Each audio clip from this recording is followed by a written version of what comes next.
I mean, when you've got a horse like this, second quarter, got to start to ride that horse a little more, don't you? You can't just neglect him. He's got to touch it, and often, in order to get maximum out of him. Typically, these types of backs, it's the accumulation of carries, and that's when you see the damage as the game goes on. Yeah, let's see. They're going to try to get him into the flow, we would assume, here.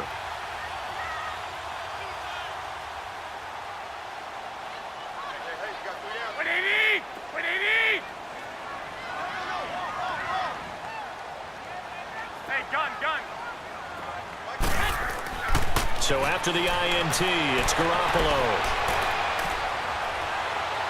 Toward the left sideline, but it's incomplete. What's the old adage? Be quick, but don't hurry.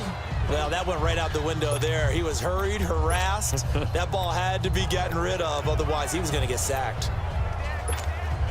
After the incompletion, here's 2nd and 10 from the 20.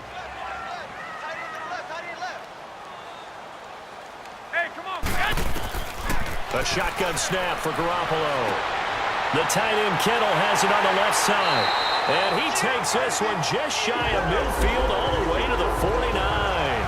He got 29 yards that time. Well, from an offense's perspective, that sure was pretty because the corner route, it's extremely difficult to defend from my perspective. What we just saw there, is that sort of the evolution of the tight end position? Yeah, I think it is because more and more, tight ends are being treated like wide receivers. These are some agile players who can make a play in any spot on the field.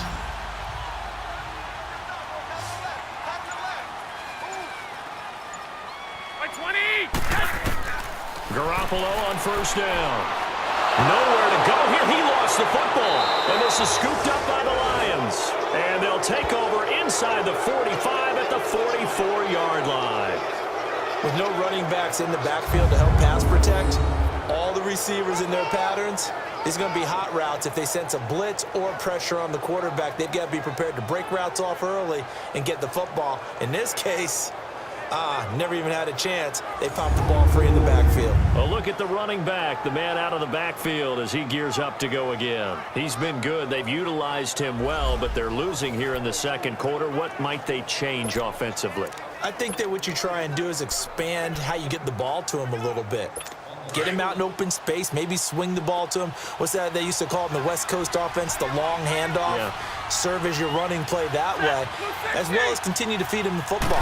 Some of these runs now may pop bigger later in the game because of the effects of running it. Sometimes people, after a while, they don't want to tackle him anymore, or they get tired, or they get out of position, or he runs through tackles. Continue to feed him the ball. He's having that kind of game. Yeah, might they get him the ball in some space in some different ways here. And that's the big fella's MO right there. Running through tackles, keeping the sticks moving forward. This defense, if you don't bring 11 guys to the ball to try and get him on the ground, he's going to keep making runs like that. I feel the press box shaking every time he touches the rock.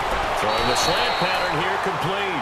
And he'll go down here right around the 23-yard line. A good pickup there. 8 yards on the first down completion. Nothing fancy on first down, but a very consistent type of a play. Hit that slant. A lot of people call it an extension of the running game, and it can be if that pass is completed, because you hit a guy on the run like that, he often can go for big yardage. Sets him up nicely for second down, staying ahead of schedule. Now a play fake it at Stafford. Firing quickly here, and that's complete. And he'll be brought down at the 21, just shy of the 20 in the red zone. That catch good for only a yard, and it'll be third down. One thing you're hoping for when you run drag routes, you're able to hit a receiver in stride, and he can pick up a lot of yardage after the catch. But in this situation, the defense was effective, able to stop him before he could get a good headed scheme going. Here's Stafford. And he locates Luke Wilson. And he gets this down to the 18, good enough for a first down. Stafford to the former Seahawk Wilson for Lions first. At first glance, I thought he just used his size in order to win the route, but he also had a little subtle move in there as well. Made the defender think he was going one direction and was able to track the ball in another.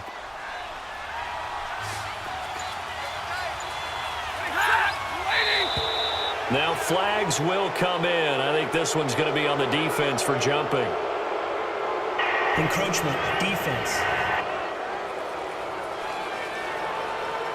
So 5 yards there as one of the big guys up front moved. And in a 4-3 front, you got the 2 defensive tackles right near the football. I know there's a lot of movement around there, but they're always taught to have one eye on the football. Apparently, that didn't happen. So a 1st and 5 now after the 5-yard penalty from the neutral zone infraction.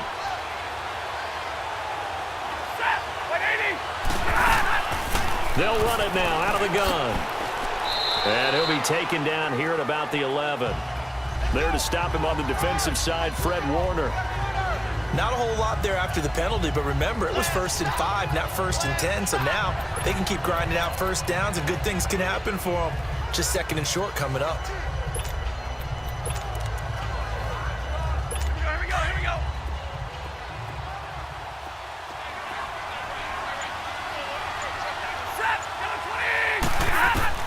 Here's Stafford now on 2nd down. 1:59 to go in the first half. My good friend Charles and I are right back at you after this.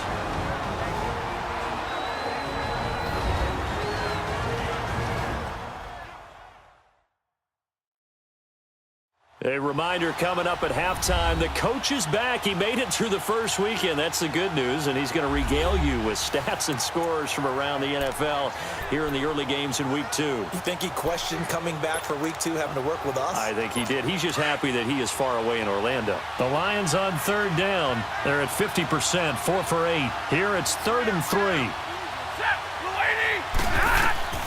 From the gun, Stafford, and Tate's got it. And he picks up the first as he's able to take it down to the 7-yard line. Give him a gain of 4, able to convert, and that sets up 1st and goal now.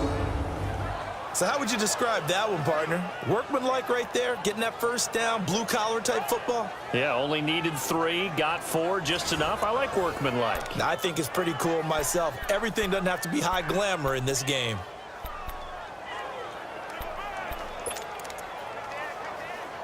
So they've been in the red zone 3 times, and it's yielded just 3 points. Can they find the end zone here on 2nd and goal? Operating from the gun, Stafford, and his throw's going to be incomplete. It is tough to complete passes against zone defenses. The windows that you see open, they shrink pretty rapidly.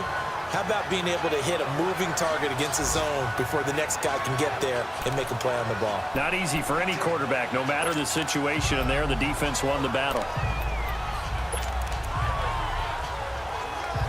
They'll try again here from the 7 on 2nd and goal.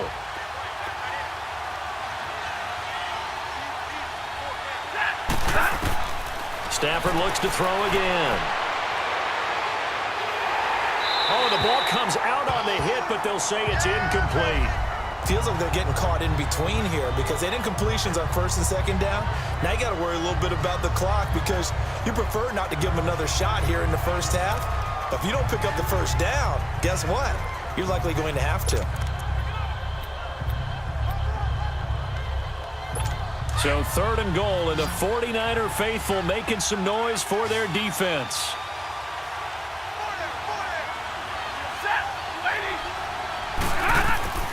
To the air again, Stafford. And it'll be intercepted. It's the former Seahawk, Richard Sherman. And a big turnover there as his guys will get the football back. So that's back-to-back drives where they're throwing an interception. Ordinarily, we look at the offense and say, what's going on with your scheme? Maybe we should look at the defense and just give them a whole lot of credit. They've got them frustrated right now. And San Francisco gets set to go here. And last drive, obviously not what you're looking for. You've got the lead. You've got to protect the football.